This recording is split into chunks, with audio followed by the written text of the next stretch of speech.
Do you feel like we, over the past 50 years, as a species, have moved further away from those fundamental truths that we would all benefit from? I think that what people try to do to sell their form of crazy is they overcomplicate something and contrive a problem so they can sell you the solution in a bottle. And that can be a solution or a help, but I don't think we really need to do that. Do you feel like we, over the past 50 years, as a species, have moved further away from those fundamental truths that we would all benefit from? Or do you feel like we're moving in the right direction? There's just so much more transparency to all the outliers now that it seems as though we're not. Yes and no. I think that what people try to do to sell their form of crazy is they overcomplicate something and contrive a problem so they can sell you the solution in a bottle. Mm-hmm. Okay.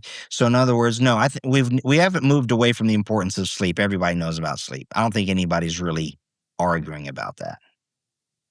But at the same time, there's people that will say, well, hey, listen, well, the quality of your sleep is important. And so here, take my supplement to make that better.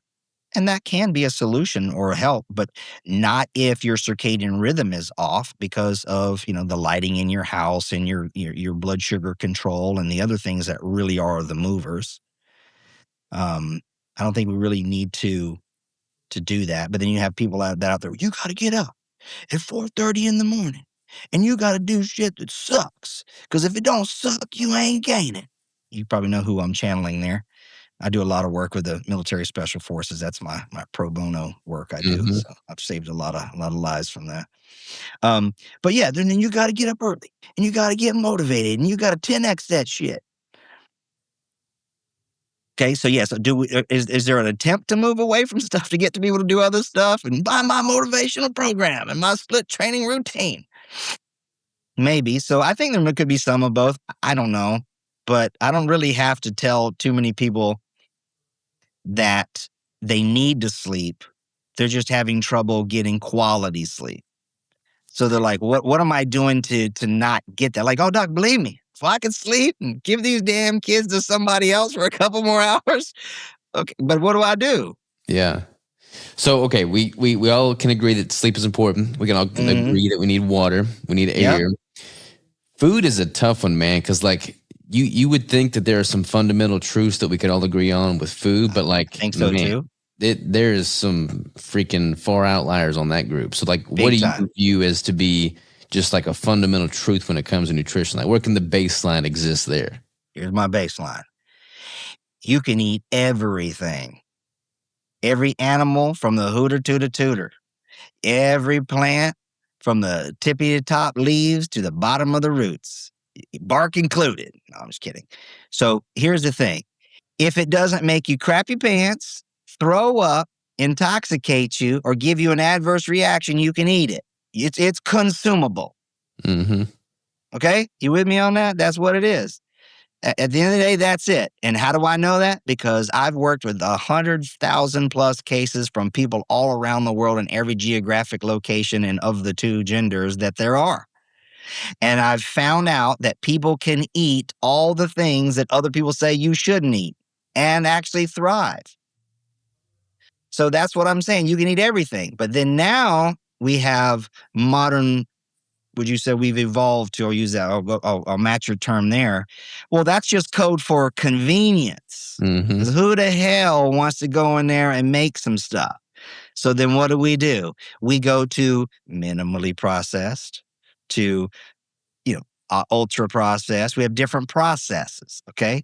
So like, for instance, people, will take something like, we got the whole raw milk debate going on out there. Okay. I Mm-hmm. grew up on raw milk. Okay. But I don't advocate for raw milk. It's whatever milk you want to drink. It's all about risk. Okay. If you drive your car, you increase risk of getting in a traffic accident. Okay. I don't play the lottery, so I have zero risk of ever winning. Okay. Mm-hmm. Never bought a lottery ticket in my life. Okay. I never have Just either. like, I mean, There's very few people that I know that have never bought a lottery ticket, so I'm never. glad you and I are in the same boat. Okay. Just like I don't gamble either. I'm like Clark Griswold in the Christmas, vacation, Las Vegas vacation. You hear, take my money, kick me in the nuts, and that's it. I just know. And I used to live in Vegas. But anyways, so when it comes to something like raw milk, people, they use it as their protest. It's a Mhm. misdirection. They're trying to stick it to the man in the controls. So then you have the left side that goes, oh my God, you're going to die. And you can always tell. If you always got one side that wants to tell you the consequences, you're going to die and you're going to kill people and lives are going to get lost. You know that's a psyop. Okay. The side that requires one side to be silenced is the one who's wrong. Okay. My thing is choice. Okay, great. If you have a quality source that you know and you assume all risk of drinking raw milk, knock yourself out. But guess what? I don't drink raw milk now because number one, I don't have a source for it. Number two, doesn't really matter that much. And people are like, but you're not getting all the nutrients. I'm like, okay, so it might be 5% less. Who cares? The Mhm. nutrition is still there if it's pasteurized and homogenized. Stop trying to demonize it.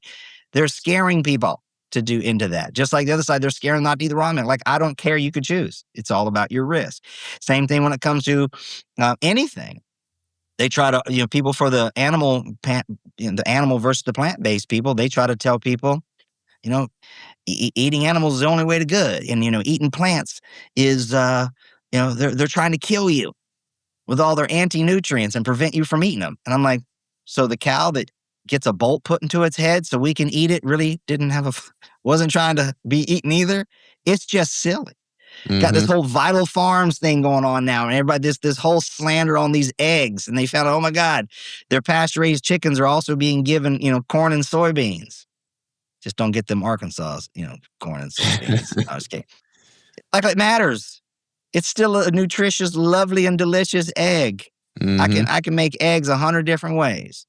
See, it's all scare. That's the whole thing relies upon scare tactics, fear mongering, grifting, and cognitive dissonance. They all want you in an echo chamber so that way you're in there because it's comfortable.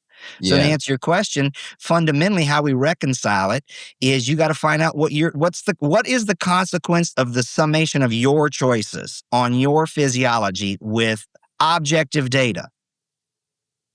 I Okay, like that. because you could feel good. Okay.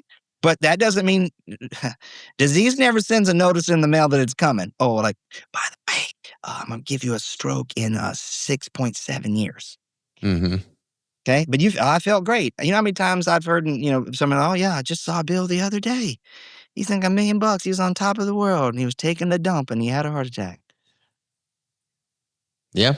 No, you're absolutely right, man. There's so much fear mongering out there. It makes me sick. And people, like, I'm a very data driven, analytical guy myself. Like, I come from a family of scientists. In my background, medical professionals. So it's like I just think analytically. Love it.